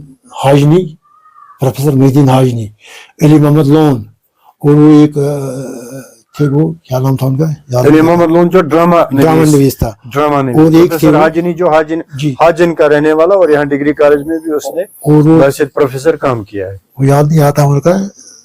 وہ انہوں نے ایک کتاب لکھی ہے کشمیری میں، سلاوا میر، اچھا امن زندہ آباد. ان کو کچھ رشیا کا کچھ ایوارڈ ملا تھا. کس نے لکھی تھی؟ وہ یاد نہیں آ رہا نام. وہ افسانہ نگار تھا. بہت اس کا میں نے بہت پڑھا ہے. ان لوگوں کو میں نے بہت پڑھا تو مجھ میں میری سوچ میں بہت تبدیلی آ گئی ہے. آج کل کی جو روایتی شاعری، میں خود تو شاعر نہیں ہوں، لیکن روایتی شاعری میں جو دیکھتا ہوں وہ مجھے لگتا ہے کہ اردو شاعری انگریزی شاعری کو وہ نقل کی جاتی ہے. ایم اے انگلش میں کیا، ایم اے اردو میں کیا، تو انہی شاعری جو ہمارا اپنا ہے کلاسیکل. میں سمجھتا ہوں کہ دنیا میں سب سے زیادہ ادبی زبان فارسی ہے، اس کے بعد کشمیری ہے. میں اردو کو بھی کشمیری کے برابر نہیں لاتا ہوں. میں نے انگریزی بھی بہت ساری پڑھی، میں انگریزی کو بھی اپنی کشمیری کے برابر نہیں لاتا ہوں. شیکسپیئر بھی پڑھا ہے، ورڈسورتھ بھی پڑھا ہے، کیٹس بھی پڑھا ہے، بائرن بھی پڑھا ہے، لیکن جتنا میں نے پڑھا تھوڑا ہی پڑھا ہے، لیکن میں کشمیر کے ادب کے برابر نہیں پاتا ہوں ان کو. فارسی تو نہیں پڑھی لیکن دیکھا ہے کچھ اس کے مطلب ہے، وہ ہم سے بھی زیادہ ہے. اردو ادب تو میں سمجھتا ہوں بہت پیچھے ہے کشمیری ادب سے. اب میں شاعری تو نہیں کرتا ہوں، لیکن بہت کچھ لکھتا تھا کرنٹ کیا ہوتا ہے، یہ سماج میں کیا کیا غلطیاں ہیں وغیرہ، لیکن وہ محفوظ کر کے نہیں تھے. ابھی پچھلے 3 مہینے سے میں جموں میں تھا تو وہاں سے شروع میں نے کیا اب پرزرو کرنے کا جو میں لکھتا ہوں. اچھا خور صاحب، آپ نے 30-35 سال ایجوکیشن میں گزارے ہیں اور پھر ریٹائر ہوئے ہیں. ابھی آپ کی عمر 60 65 یا 70 سال ہوگی. 75 75 سال. یہ جو دور رہا ہے آپ کا 75 سال کا دور، اس میں آپ کے جو تعلقات پنڈت برادری کے ساتھ رہے وہ کیسے رہے؟ ان کی آج جو وہ ہے نہیں، ہمارے بیچ میں ہے نہیں، ان کی کمی آپ کو محسوس ہو رہی ہے؟ بہت کمی محسوس ہو رہی ہے. ایز ہیومن بینگس، جو آپ کا ہمسایہ ہے، وہ ہمسایہ آپ سے یا بھاگ گیا یا بگا دیا گیا یا بھاگ گیا یا حالات نے اس کو مجبور کر دیا. ہمسایہ تھا، میرے ساتھ رہتا تھا، اس کا اپنا کلچر تھا، میرا تھا، ہم مل جل کے ہم نے ایک مشترکہ کلچر بنا، کشمیری کلچر بنایا تھا. ویری بہت کمی محسوس ہو رہی ہے، بہت کمی محسوس ہو رہی ہے. کس پنڈت برادری کے لوگوں کے ساتھ آپ نے جو کام کیا ہے کوئی یاد ہے آپ کو؟ بہت سارے یاد ہیں. کوئی خاص واقعہ؟ شاید آپ کو بھی پتا ہوگا کہ ایک ہمارے ساتھ پڑھتے تھے، کنن لال اس کا نام تھا، میرے ساتھ پڑھتا تھا سوپور میں. تو موٹا موٹا تھا، تو گول سر، براؤن، ہاں، تو لمبا لمبا تھا. وہ بہت شریف تھا، اچھا تھا. تو 15 20 30 سال کے بعد وہ ایک بار مجھے ملا، ہم گلے مل گئے. وہ اتنا مزہ مجھے آیا. اور اس کے بعد وہ سنا میں نے کہ وہ مارا گیا، کیا ہوا. لیکن یہ بات میرے ذہن میں ابھی تک ہے کہ وہ کنن لال جو ہندو ہونے کی وجہ سے، باقی اس کا اور میرا مزاج ملتا تھا. میرا ایک ہم مزاج آدمی مجھ سے چھن گیا یا چھینا گیا، تو محسوس ہی ہوتا ہے. یا ہمارے ایک استاد ہوا کرتے تھے، ہاں، سوپور ہائر سیکنڈری میں جو ہمارے استاد تھے، شاید آپ کو بتا، ترلوک ناتھ ٹیکو ہوا کرتے تھے، گوپی ناتھ باشل ہوا کرتے تھے. مجھے اب تک یاد ہے وہ ترلوک ناتھ، وہ واٹر پمپ میں پڑھاتے تھے، اس کی 4 سٹیجز ٹیوب ویل کے. وہ اس وقت مجھے یاد آ رہا ہے وہ کس طرح پڑھاتا تھا. گوپی ناتھ باشل کا اس وقت مجھے یاد ہے وہ linear expansion, cubical expansion, heating میں کلاس 11 میں پڑھاتا تھا. ابھی تک مجھے یاد ہے. یہ جو استاد ہے، وہ ان کا ڈریس مجھے یاد ہے، ان کا سائز یاد ہے. 55 سال ہو گئے، ابھی تک مجھے یاد ہے. جنہوں نے پڑھایا، جن کے ساتھ اٹھتے بیٹھتے، جن سے ساتھ چلتے تھے، تو ایک کلچر، ہمارے کلچر کا حصہ تھے. اب ان کو واپس آنا چاہیے کشمیر کی، ابھی حالات ٹھیک نہیں ہے. اگر ان کو یہ کیوں چلے گئے، کیسے چلے گئے، وہ بات چھوڑ دیجیے. اب ان کو واپس آنا ہے. مجھے بھی ہم دیکھتے ہیں کہ کتنے غیر مسلم لوگ یہاں مرتے ہیں، اور یہاں کے لوکل جو ہے وہ ان کی بہت تیمارداری کرتے ہیں، ان کو اٹھاتے ہیں، ان کو وہ پیار بانٹتے ہیں ان کے ساتھ. لیکن ان کو لگتا ہے کہ یہ پیار صحیح ہے، اچھا ہے. لیکن اب کیا میسج ہے آپ کی پنڈت برادری، اپنے مسلم سماج یا ان لوگوں کو جنہوں نے آپ کے ساتھ کام سر کیا میں ہے کہوں گا جو سروس کر رہے ہیں اگر ان یہاں کے سب کے لیے آپ کیا میسج دینا اگر یہاں پر 100 غیر مسلم لوگ مر گئے 900 مسلمان مر گئے. یہ نہیں ہے کہ وہی مر گئے ہم بھی مر گئے. اگر ان کی پراپرٹی 1 لاکھ کی ضائع ہو گئی ہماری 1 ارب کی ضائع ہو گئی. ہم بھی کم نہ پسے ہمیں بھی بہت نقصان ہوا. اب ہم یہیں پر ہی رہے. ان کو میں باقی لوگوں کی بات کر رہا ہوں اپنی مسلم برادری کی بات ان کے لیے کیا میسج ہے؟ ان کے لیے میسج ہے بس ایک چیز اپنے آپ کو بدل ڈالو اپنے ساتھی جو ہیں ان کو بدل ڈالو اس کے بعد سماج بدل ڈالو. That's all. اب آخری میں بار آپ سے یہ آخری چھوٹا سا سوال ہے. آپ ایجوکیشن میں 35 سال رہے کون سا سبجیکٹ پڑھایا آپ نے؟ سر میں بیسک نان میڈیکل تھا. میں نے میتھ پڑھایا ہے فزکس پڑھایا ہے کیمسٹری پڑھایا ہے لیکن بعد میں مجھے اردو میں دلچسپی ہو گئی اور جیوگرافی میں دلچسپی ہو گئی. پرائیویٹ اسکول میں میں جہاں بھی گیا وہاں پر میں نے جیوگرافی ایون میں نے PUC TTC میں بھی جیوگرافی پڑھا ہے منٹو سرکل سری نگر میں. اچھا آپ کا فیوریٹ سبجیکٹ کون سا؟ Physics mathematics and geography. Favourite subject ہے آپ کے؟ یہ تینوں فیوریٹ ہیں. اور باقیوں کو بھی آپ کہہ رہے ہیں کہ یہی سبجیکٹ لے لیجیے؟ نہیں ہر ایک کی ضرورت ہے ہر ایک چیز کی ضرورت ہے. آپ انگلش اردو سے غفلت نہیں برت سکتے. آپ کیمسٹری سے غفلت نہیں برت سکتے ہیں. بایولوجی سے برت نہیں سکتے ہیں غفلت ہر ایک چیز. لیکن اپنی مجھے مزہ آتا تھا میتھ کرنے میں فزکس پڑھنے میں. جیوگرافی تو پڑھی نہیں ہے لیکن بعد میں نے پڑھی اور پڑھائی بھی ہوئی. اچھا میتھمیٹکس میں آج کل کا جو اسٹوڈنٹ ہے دلچسپی نہیں لے رہا ہے سبجیکٹ میں دلچسپی نہیں لے رہا ہے کیا بات ہے؟ ایجوکیشن سسٹم ہی یہ ہو گیا ہے. کسی ہمارا ایک اپنا بچہ ہے اسے میں نے کہا ہے کہ آپ 90% مارکس لائیں میں آپ کو اتنے پیسے دوں گا. اس نے کہا مجھے تمہارے پیسوں کا کیا کرنا ہے مجھے پڑھنے سے ہی دلچسپی نہیں ہے. ان کا ڈارک فیوچر لگ رہا ہے. ابھی جو گورنمنٹ کی نئی پالیسیاں ہیں نوکری کے متعلق اس چیز کے متعلق اس چیز کے متعلق تو بچے جو چھوٹے بچے ہیں ان کو ہم سے زیادہ فکر ہے کہ ان کا فیوچر ڈارک ہے. آپ نہیں دیکھتے ہیں کہ کتنے لوگوں ڈرگس کے لیے بارے میں پکڑا جاتا ہے. کیا کوئی پیرنٹ چاہے گا کہ اس کا بچہ ڈرگس میں انوالو ہو جائے گا؟ یہ آپ لوگوں کا بہت شکریہ ادا کر رہا ہوں کہ آپ نے مجھے اس قابل سمجھا کہ آپ میرے ساتھ بات چیت کریں اور میرے دل میں بھی جو باتیں تھیں وہ میں نے بھی اظہار کر لی. شاید اتنا میں اظہار کسی اور فورم پر نہیں کرتا. So kind of you. چلو جی السلام علیکم.